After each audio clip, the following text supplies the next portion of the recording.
Assalamualaikum warahmatullahi wabarakatuh. Good morning, guys. How are you today? Okay, I hope you are fine. Yeah. Okay. Well, this is our second meeting in online learning. Ya. Semoga semuanya masih tetap semangat meskipun belajarnya jarak jauh. Okay.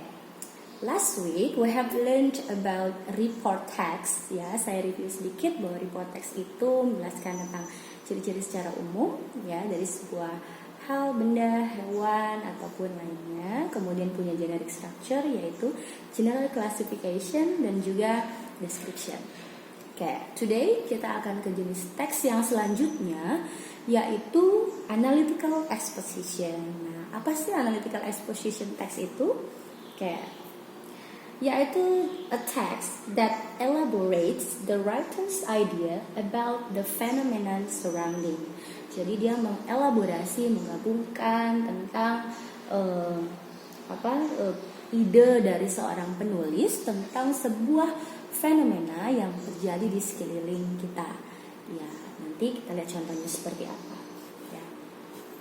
Oke, setiap teks pasti punya function, punya fungsi, ya. Atau purpose, tujuan. Kenapa sih orang itu menulis teks analytical exposition?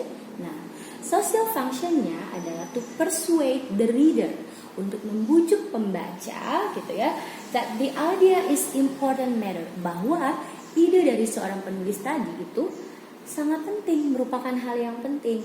Kemudian to analyze the topic, ya, untuk menganalisis sebuah topik, that the thesis or opinion is corrected by developing an argument to support it. Jadi nanti ada yang namanya thesis. Thesis itu sebuah opini awal, pendapat awal dari seorang penulis di bagian awal analytical exposition text. Kemudian nanti dia akan mengembangkan idenya itu melalui argumen-argumennya di paragraf berikutnya.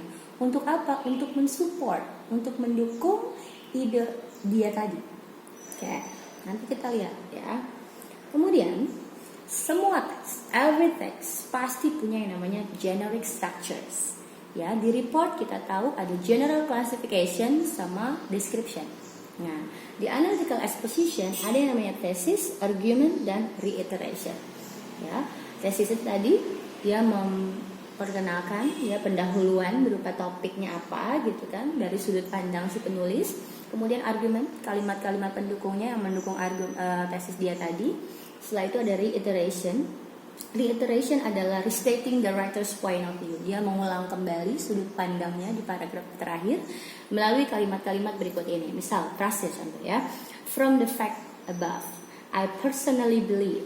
Therefore, my conclusion is. Jadi berupa kesimpulan.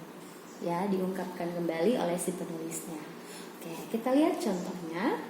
Oh, sebelum ke contoh ternyata ada language features-nya. Ya, kali ini saya cantumkan bahwa ciri kebahasaan atau language features dari text analytical exposition itu yang pertama using relational process ya. Kemudian internal conjunction, causal conjunction, simple present tense, causal conjunction jadi sebab akibat ya, kata hubung sebab akibat. Kemudian menggunakan simple present tense pakai verb one, oke, tidak past tense.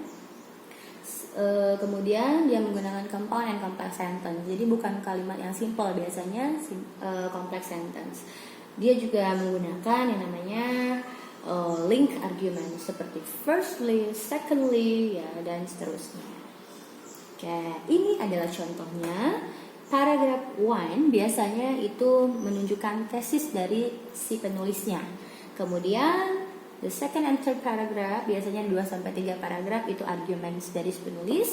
Nah, terakhir di sini ada conclusionnya atau reiteration. Nanti dibaca oleh kalian contoh teksnya. Oke. And the last, ini yang harus kalian kerjakan yaitu teksnya ada assignment dari saya number 1 until 5 itu ada semua di slide. Number until 4 ya.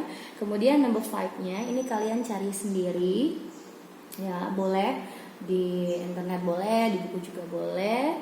Contoh dari analytical exposition text. Kemudian dianalisis. Analisis seperti apa? Dibuat dalam bentuk tabel seperti contoh ini. Oke. If you have any question, feel free to ask me. I will answer you. Ya. I think that's all for today. So thank you for watching. See you. Stay healthy and also stay safe. Stay at home because everyone can be happy. So make your life happy and also our life happy. Thank you so much. Wassalamualaikum warahmatullahi wabarakatuh.